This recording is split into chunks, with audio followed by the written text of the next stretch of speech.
Bismillahirrahmanirrahim. Assalamualaikum warahmatullahi wabarakatuh.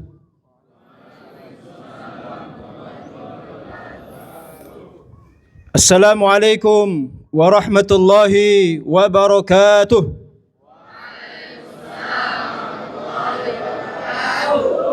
Takbir! Takbir! Takbir! Merdeka! Innal hamdalillah nahmaduhu wa nasta'inuhu wa nastaghfiruh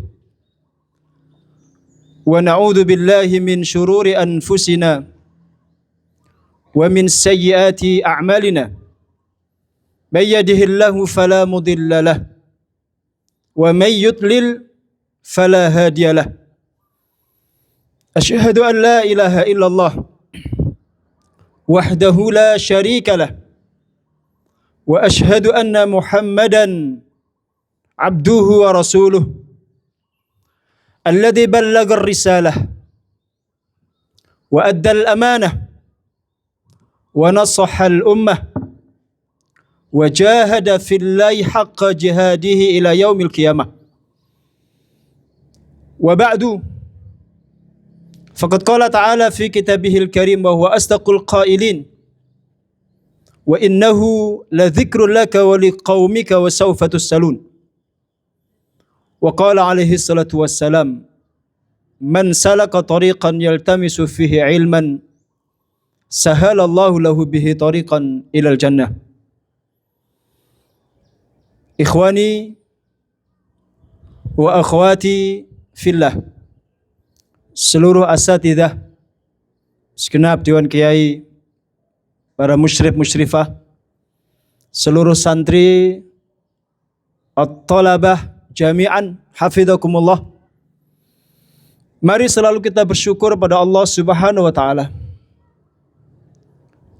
Wabil khusus hari ini Yaum Milad Watanina, Yaum Milad Baladina Indonesia Al-Mubarakah, hari ulang tahun kemerdekaan negeri yang kita cintai, Indonesia yang diberkahi, ke-81. Artinya 81 tahun yang lalu negeri ini didirikan, dilahirkan oleh para pejuang, oleh abtal hadal balad, para pahlawan negeri ini.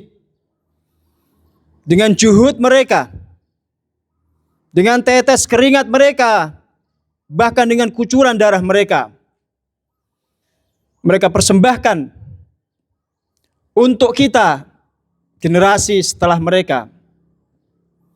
Agar apa? Agar kita syukuri kemerdekaan ini, kemudian kita gunakan untuk kebaikan dan kemaslahatan, untuk kemakmuran dan kesejahteraan, dan juga untuk menegakkan keadilan. Salawat dan salam selalu tercurah limpahkan untuk junjungan kita, panutan kita semua, Nabi besar Muhammad sallallahu alaihi wasallam, yang bulan ini juga beliau dilahirkan di muka bumi rahmatan lil alamin, datang sebagai rahmat untuk alam semesta. Maka pun kita syukuri dengan memperbanyak salawat dan mengkaji sirahnya. Salawatullah wassalamuhu alaihi wa ala alihi wa ashabihi jami'an. Abnai at-talabah, peringatan kemerdekaan itu dimaksudkan untuk dua hal. Yang pertama, untuk menegaskan rasa syukur kita kepada Allah, tahaddusan bihadhihi ni'mah al-azimah, tahaddusan bi ni'matil istiqlal, sebagai upaya untuk mengekspresikan rasa syukur kepada Allah atas nikmat istiqlal, kemerdekaan ini. Berbahagia bersyukur atas nikmat itu perintah Allah. Qul bifadlillah wa birahmatihi fabidzalika falyafrahil mu'minun. Katakanlah dengan nikmat, karunia, dan karena sebab anugerah Allah hendaklah orang-orang yang beriman itu bergembira. Maka hari ini kita bergembira, kita bersukacita, kita merayakan dengan berbagai kegiatan yang positif untuk membangkitkan gairah, membangkitkan semangat, dan mensyukuri nikmat. Abna'i thalabah. Tapi jangan lupa, peringatan kemerdekaan juga dimaksudkan untuk hal yang kedua. Kita punya tugas sejarah. Kita punya wadhifah dan muhimmah. Kita punya tanggung jawab untuk meneruskan kemerdekaan itu. Dimulai dari mana? Meneladani sifat-sifat mulia para pejuang kemerdekaan. Meneladani karakter asasi yang menjadikan mereka layak disebut abtal, disebut pahlawan. Yang mereka layak kita doakan setiap saat. Kita kirimkan surah Al-Fatihah untuk mendoakan mereka. Dan kita berterima kasih kepada mereka atas perjuangan mereka selama ini. Tanpa mengikuti jejak, meneladani karakter para pahlawan itu, mustahil kita bisa mengisi kemerdekaan negeri ini dan melanjutkan perjuangan mereka dengan hal-hal yang positif. Lihatlah kondisi kita dan negeri kita saat ini. Negeri kita benar dalam kondisi yang aman, bebas, tapi belum sepenuhnya sejahtera. Kemakmuran belum benar-benar merata. Pendidikan yang berkualitas belum benar-benar dirasakan oleh anak bangsa. Ada saudari-saudari kita, saudara-saudara kita di daerah yang tertinggal, yang terdalam, yang terjauh, bahkan belum bisa mengenyam pendidikan secara baik. Maka tidak jarang kita menemukan mereka merantau jauh ke Pulau Jawa untuk mendapatkan pendidikan yang berkualitas itu. Dan itu tentu belum benar-benar menjiwai sila yang kelima Pancasila kita, yaitu keadilan sosial bagi seluruh rakyat Indonesia. Itu tugas sejarah kita. Itu tugas sejarah antum kasyabab. Syababul yaum. Abtalul ghad. Pemuda-pemuda hari ini. Antum jami'an. Adalah pahlawan-pahlawan esok. Maka mulailah dengan meneladani sifat-sifat mulia para pahlawan kita. Saya ambil contoh. Yang menjadikan negeri ini masih dirundung korupsi, itu adalah sebagian sifat buruk yang dimiliki para pejabat kita. Sifat kemaruk, sifat tamak akan dunia, sifat hedon, senang bermewah-mewahan, senang hidup dengan penuh kenikmatan dan fasilitas. Sementara rakyatnya tidak sedikit yang masih menderita.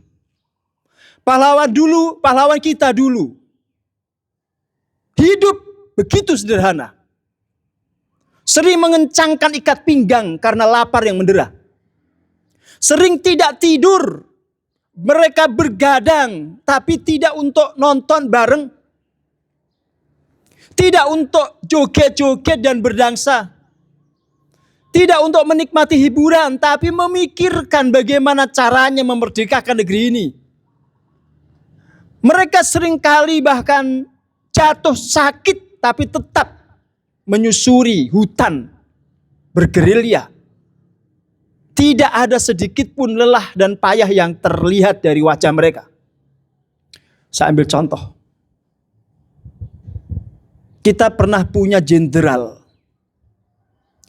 Dan itu satu-satunya jenderal yang diberikan gelar jenderal dan panglima besar. Setelah itu tidak ada lagi. Beliau adalah guru di sekolah madrasah Muhammadiyah. Beliau hanya guru. Ka Umar al-Mukhtar. Seperti Umar Mukhtar di negeri Libya. Sekedar guru ngaji. Sekedar guru ke TPA, guru Quran. Terpaksa memimpin perjuangan. Digerakkan oleh keinginan untuk memerdekakan bangsanya. Beliau adalah jenderal besar Panglima Sudirman. Hidup sangat sederhana. Tapi tengoklah ketika beliau dan pasukannya melintas di suatu wilayah. Melewati suatu perkampungan, beliau selalu berkata kepada tim logistiknya, itu sisa makananmu yang masih ada. Bagikan kepada penduduk. Serahkan kepada rakyat. Mereka pasti kelaparan. Mereka pasti belum makan. Pasukannya taat, sempurna diserahkan sisa logistik itu. Padahal beliau masih harus melanjutkan perjuangan, masih melanjutkan perjalanan, tapi sama sekali tidak menghiraukan rasa lapar itu. Lebih baik rakyatnya yang makan. Mereka kenyang, sementara pemimpinnya siap untuk lapar. Pertanyaannya, apakah sekarang masih ada pemimpin-pemimpin seperti itu? Langka. Sulit dicari, seperti sulitnya mencari jarum dalam sekam. Sulit. Itulah yang menjadikan negeri ini terseok-seok, dihempas berbagai gelombang korupsi, kolusi, manipulasi, dan kebohongan. Maka abnai thalabah, antum di pondok ini dididik untuk hidup sederhana. Makan yang dimasakkan oleh dapur pondok dengan menu yang sederhana. Kadang agak mewah sedikit, alhamdulillah. Antum dididik memang didesain untuk mengerti bahwa masih banyak orang yang belum bisa makan. Maka jangan buang-buang makanan itu dan syukuri setiap suapan demi suapan yang antum nikmati di pondok ini. Agar antum tidak kufur nikmat. Dulu kita punya jenderal polisi. Panutan. Teladan. Tapi sampai hari ini belum kembali sosok yang mulia itu. Polisi ini sangat ditakuti oleh para bajingan. Polisi ini dibenci oleh para koruptor. Karena terlalu lurus, terlalu jujur. Bahkan pada akhirnya dipecat oleh presiden kedua karena terlalu jujur. Tidak bisa dibengkokkan oleh suap. Beliau adalah Kapolri kita yang kelima. Jenderal Hugeng Imam Santoso. Beliau jadi rumzun fisyaja'ah. Simbol keberanian. Fi iqamatil adalah. Untuk menegakkan keadilan. Tidak pandang bulu dan tidak mempan suap. Saking sederhananya Jenderal Hugeng ini. Dan meminta semua keluarganya hidup sederhana. Istri beliau disebut oleh sebagian orang dengan nama Tante Mary. Namanya Mariana. Keluarganya asli Belanda. Istri beliau ini, Nyonya Mary, minta izin kepada Jenderal Hugeng. Karena diundang keluarganya di Belanda dan sudah dibiayai oleh keluarganya. Beberapa gulden sudah dikirim. Tinggal berangkat. Tapi Hugeng mengatakan tidak. Tidak akan aku izinkan dirimu berangkat ke Belanda. Selama aku menjadi jenderal, menjadi Kapolri, menjadi pejabat. Nanti apa kata orang? Pasti istrinya Kapolri itu dibiayai dengan uang rakyat. Beliau melarang istrinya pergi ke Belanda dan betul-betul sampai Jenderal Hugeng meninggal. Tante Mary ini tidak jadi pergi ke Belanda. Dan itu diceritakan oleh Tante Mary dengan perasaan haru, bangga punya suami sejujur itu. Negeri ini bukan tidak punya teladan. Kita punya teladan orang-orang mulia. Kita punya tokoh-tokoh besar yang pernah melahirkan negeri ini. Karena tidak mungkin negeri sebesar ini dilahirkan orang-orang kecil. Dan tidak mungkin negeri ini diwariskan kepada orang-orang kerdil. Sangat tidak mungkin. Jiwa-jiwa kita, jiwa-jiwa santri, jiwa-jiwa mujahid itu jiwa-jiwa besar yang layak melanjutkan perjuangan negeri ini. Takbir!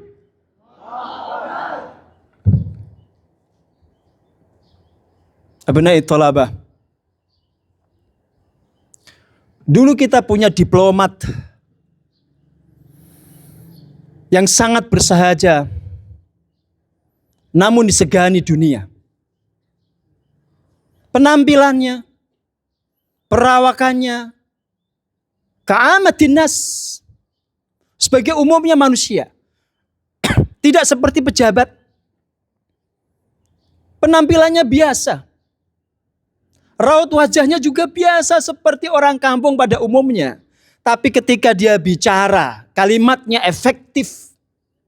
Komunikasinya standar internasional. Cara dia berdiplomasi diperhitungkan. Dan di tangannya kemudian lahir negeri ini. Beliau adalah Haji Agus Salim. Tetap memilih menjaga jenggotnya. Meskipun sering diejek orang-orang PKI. Beliau pernah diminta anaknya untuk mengantar jalan-jalan. Anaknya senang karena besok hari Minggu. Dia merayu ayahnya, Haji Agus Salim. Ayah besok jalan-jalan. Boleh, kata beliau. Anaknya senang sekali hari Minggu diajak jalan-jalan, ayahnya pasti akan menggunakan mobil dinas pejabat. Karena saat itu beliau menteri. Tapi di pagi-pagi hari Minggu itu anak ini termangu. Agak kaget. Karena yang dibersihkan ayahnya bukan mobil dinas. Yang dilapi itu sepeda ontel ayahnya. Dia tanya sama bapaknya, wahai ayah, kok yang dibersihkan, yang dilapi sepeda? Apakah nanti kita jalan-jalannya pakai sepeda? Kenapa tidak pakai mobil? Apa kata Haji Agus Salim? Nah, itu mobil dinas. Itu hanya halal dipakai ayah untuk tugas negara. Hanya boleh dipakai untuk urusan kerja. Itu plat merah, semua dibiayai negara. Bensinnya, olinya, perawatannya, bannya dibiayai negara. Tidak boleh digunakan untuk jalan-jalan. Masih ada pejabat seperti itu. Hampir punah. Hampir tidak kita temukan.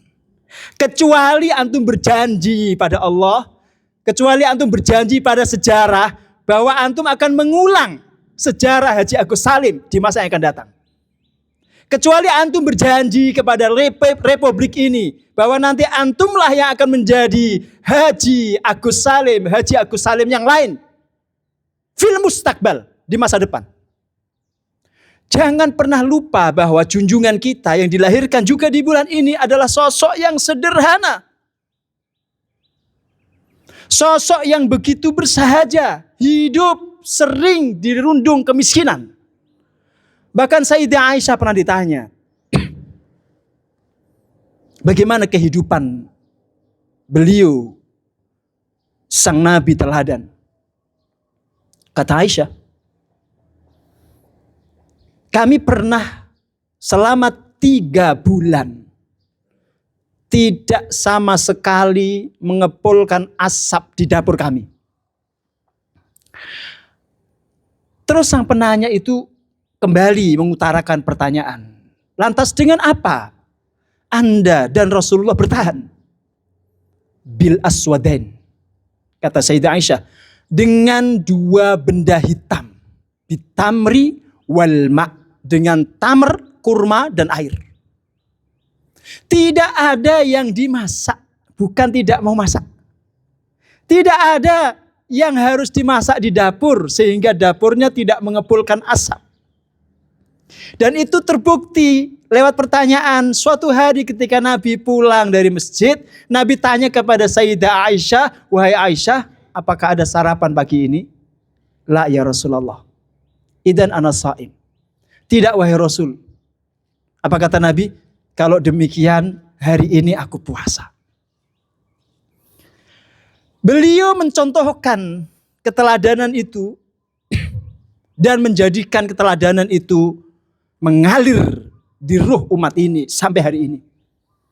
Tapi kita yang terseok untuk ittiba, kita yang tidak berdaya untuk meneladani. Dan beliau juga mengajarkan bahwa pemimpin itu melayani.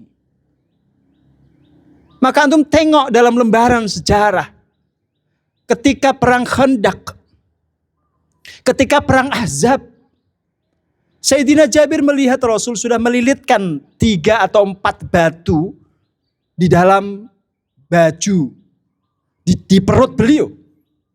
Sayyidina Jabir khawatir terjadi sesuatu pada Kanjeng Nabi. Maka dia bergegas pulang ke rumah. Dia bertanya kepada istrinya, apakah bahan untuk membuat adonan roti itu masih ada? Apakah gandum itu masih ada? Kata sang istri, masih ada. Sekitar cukup untuk 10 orang. Ya sudah, saya akan potong kambing itu nanti masaklah. Setelah hampir masak, Sayyidina Jabir kemudian menemui Rasulullah. Setelah hampir matang, Sayyidina Jabir menemui Rasulullah. "Wahai Rasul, istriku di rumah masak kecil-kecilan. Sudilah kiranya Anda dan beberapa orang sahabat, jangan banyak-banyak karena masaknya sedikit, datang untuk makan siang ke rumah kami." Kanjeng Nabi bukan pemimpin yang tipenya senang menikmati suatu hidangan, beliau kenyang kemudian pasukannya kelaparan. Tidak. Kanjeng Nabi bukan orang yang senang menikmati fasilitas, hidup bermewah-mewah, sementara rakyatnya menderita. Lah. Itu bukan akhlak Rasulullah. Kanjeng Nabi kemudian bersuara dengan lantang, dengan keras, dia memanggil seluruh pasukannya. "Wahai sahabat, wahai teman-teman, wahai kawan-kawan, ya ashabi, Jabir hari ini mengundang kita makan siang. Ayo kita ke rumahnya." 3.000 orang datang ke rumah Jabir. Istri Jabir marah. "Kenapa yang kamu undang sebanyak itu? Aku kan bilang 10 orang, maksimal 12. Jangan banyak-banyak, kenapa kamu undang sekian banyak orang?" "Yang undang bukan aku," kata Jabir. "Yang undang Rasulullah." Rasulullah berpesan, jangan kamu angkat tungku, jangan kamu angkat bejana itu dari tempatnya. Nanti Rasul yang akan mengambilkan pasukan itu satu persatu. 3.000 pasukan dilayani Rasul satu persatu. Sayyidul qaum khadimuhum. Pemimpin suatu kaum itu adalah pelayannya. Itulah akhlak Kanjeng Nabi. Kal qaid sebagai panglima, kasayyid sebagai pemimpin. Begitulah Kanjeng Nabi. Masih tersisa. Jabir disuruh membagikan ke tetangganya. Masih tersisa. Pasukannya disuruh mengambil, dibungkus, dibawa ke tenda-tenda. Baru terakhir Nabi menikmati hidangan itu. Anda tidak kekurangan teladan. Antum tidak kekurangan keteladanan untuk memperbaiki negeri ini. Maka mulailah dari mengikuti jejak sang Nabi. Dari mengikuti jejak pahlawan kita. Itulah cara mengisi kemerdekaan. Bukan dengan berfoya-foya. Bukan dengan berjoget-joget. Bukan dengan berdansa. Dan acara-acara yang sifat-sifatnya simbolis. Kadang-kadang kering dari pemaknaan. Jazakumullah khairan. Ala husni ihtimamikum. Assalamualaikum warahmatullahi wabarakatuh.